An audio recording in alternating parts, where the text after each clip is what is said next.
Assalamualaikum warahmatullahi wabarakatuh. Perkenalkan, nama saya Siti Komalasari. Saya adalah kepala sekolah di SD Islam Ramah Anak yang berada di Kota Depok, Jawa Barat.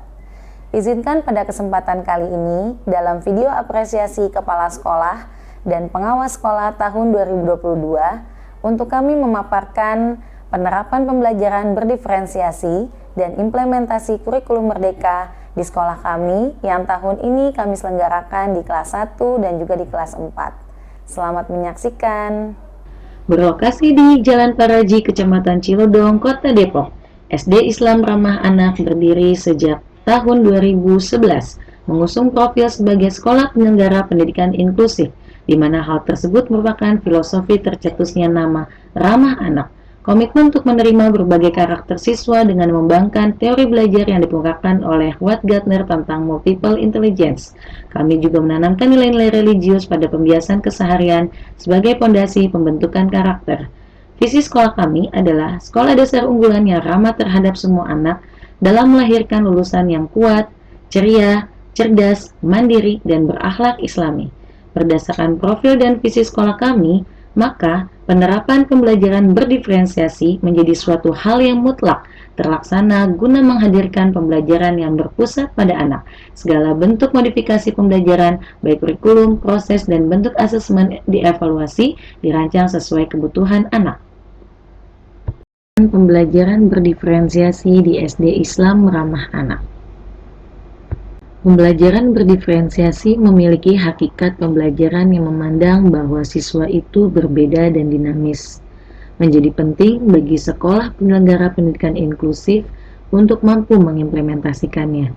Adapun proses siklus mencari tahu tentang siswa dan respon belajarnya berdasarkan perbedaan dan karakteristik individu, semua kami lakukan secara bertahap dengan alur sebagai berikut. Asesmen diagnostik awal kami lakukan setiap awal tahun ajaran. Guru merancang jenis soal yang mengukur domain kognitif, literasi, dan numerasi. Selain itu, guru juga melakukan observasi untuk melihat kecenderungan karakteristik gaya belajar individual anak, baik visual, auditori, dan kinestetik. Hasil dari asesmen ini menjadi rujukan bagi guru dalam merancang pembelajaran yang berpusat pada anak. Dari hasil asesmen diagnostik ini akan mempengaruhi kurikulum, proses belajar, media pembelajaran, evaluasi pembelajaran, sampai kepada laporan hasil belajar. Prinsip yang kami terapkan yaitu fleksibel, tugas sesuai minat dan kesiapan belajar, namun tetap mengacu kepada tujuan pembelajaran. Walaupun siswa belajar berdasarkan tujuan kurikulum yang sama, kriteria keberhasilan bervariasi. Menentukan cara belajar sendiri, kegiatan pembelajaran tetap terstruktur. Sehingga tujuan pembelajaran berdiferensiasi itu akan membantu siswa dalam belajar, meningkatkan motivasi dan hasil belajar siswa, menjalin hubungan yang harmonis guru dan siswa, membantu siswa menjadi pelajar yang mandiri, dan meningkatkan kepuasan guru. Berikut adalah contoh isi pembelajaran berdiferensiasi. Pada aspek ini, guru memodifikasi kurikulum dan materi pembelajaran berdasarkan gaya belajar siswa dan kondisi tahap perkembangan yang dimiliki. Isi kurikulum disesuaikan dengan kondisi dan kemampuan siswa. Contoh dari proses pembelajaran, di mana siswa mampu mengelola ide dan informasi sesuai dengan kemampuannya sendiri. Produk yang dihasilkan sesuai dengan gaya belajar dan kemampuan siswa masing-masing. Begitu juga dengan hasil diskusi dan juga lingkungan belajar di mana siswa bekerja dan merasa dalam pembelajaran. Assalamualaikum warahmatullahi wabarakatuh. Perkenalkan, nama saya Ida Farida dari Sekolah SD Ramah Anak Depok.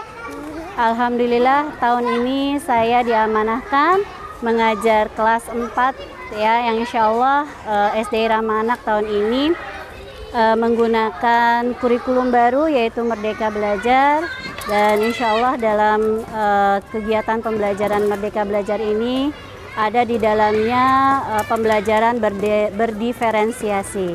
Dan alhamdulillah ya, contoh sebelum anak itu masuk kami observasi terlebih dahulu, kemudian setelah kami tahu kemampuan anak tersebut, kebutuhannya seperti apa, maka kami akan buatkan PPI, yaitu program pembelajaran individual.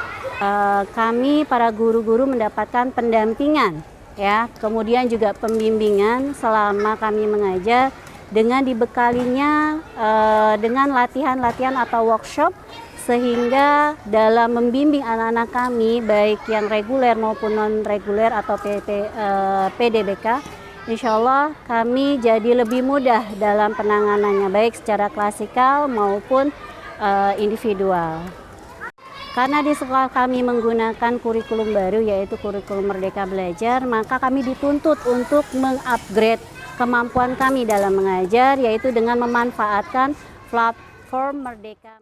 Pada tahun ini, kami juga membentuk komunitas belajar guru untuk mengembangkan serta berdiskusi terkait kurikulum Merdeka, di mana anggota dari komunitas ini adalah guru kelas 1 dan kelas 4 yang berjumlah 8 orang. Komunitas ini dilaksanakan setiap pekannya di hari Rabu. Dalam rangka meningkatkan kompetensi bagi guru, kami memfasilitasi guru-guru untuk terus mengakses platform Merdeka Mengajar agar menambah kompetensinya dalam mengikuti webinar serta membagikan praktik baik yang sudah kami lakukan di sekolah. Supervisi untuk melihat kinerja guru juga dilaksanakan setiap semesternya. Setiap 2 pekan, koordinator level 1-6 mengadakan pertemuan evaluasi bersama kepala sekolah dan jajaran pemangku kebijakan di struktur yayasan. Pertemuan ini dipandu langsung oleh kepala sekolah yang secara bergilir mempersilahkan setiap koordinator untuk menjelaskan capaian kegiatan, rancangan kegiatan, tantangan, serta resiko yang ada pada proses pembelajaran pada 2 pekan terakhir. Ini merupakan salah satu contoh dari Project Monitor Office atau PMO yang merupakan sebuah refleksi aksi nyata dari penerapan pembelajaran berdiferensiasi pada satuan pendidikan kami.